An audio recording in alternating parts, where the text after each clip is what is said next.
Qo'y burji zodiakning birinchi belgisi. Ularning tug'ilgan sanasi 21-martdan 19-aprelgacha. Bu burchga mansublar olovli, jasur va qat'iyatli insonlar. Qo'ylar yangi yo'l ochishni, boshqalarga yo'l ko'rsatishni yaxshi ko'radi. Ular doimo harakatda, energiyaga to'la va o'z orzulari ortidan qat'iyat bilan boradi. Qo'y burjining sayyorasi Mars, ya'ni jangchi sayyora.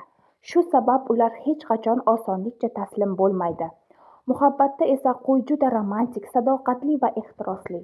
Ammo ba'zida biroz sabrsiz va tez jahli chiqadigan tomoni ham bor. Ular yurakdan sevsalar, butun vujudlari bilan sevadilar. Qo'y burji vakillari orasida ko'plab rahbarlar, san'atkorlar, sportchilar bor. Qo'y ayoli haqida.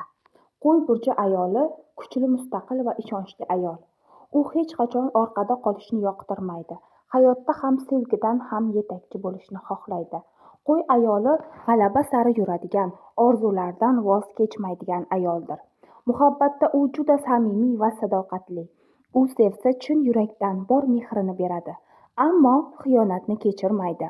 Qo'y ayoli yuragida o't, lekin u o'tni faqat haqiqiy erkak yoqa oladi.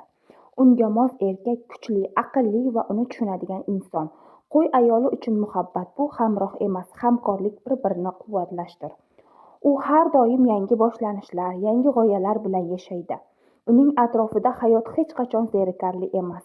Qo'y ayoli ilhom manbai, kuch va o't ramzi. Qo'y erkagi jasur, qat'iyatli va tug'ma yetakchi. U hayotda ham, ishda ham birinchi bo'lishni yoqtiradi. Qo'y erkagi yo'lni o'zi ochadi, boshqalarni ortidan ergashtiradi. U mustaqil, o'ziga ishongan va hech narsadan qo'rqmaydi. Unga to'siq bu faqat yangi imkoniyat. Qo'y erkagi har doim harakatda, g'oya bilan to'la, yuragi esa olovdek yonadi.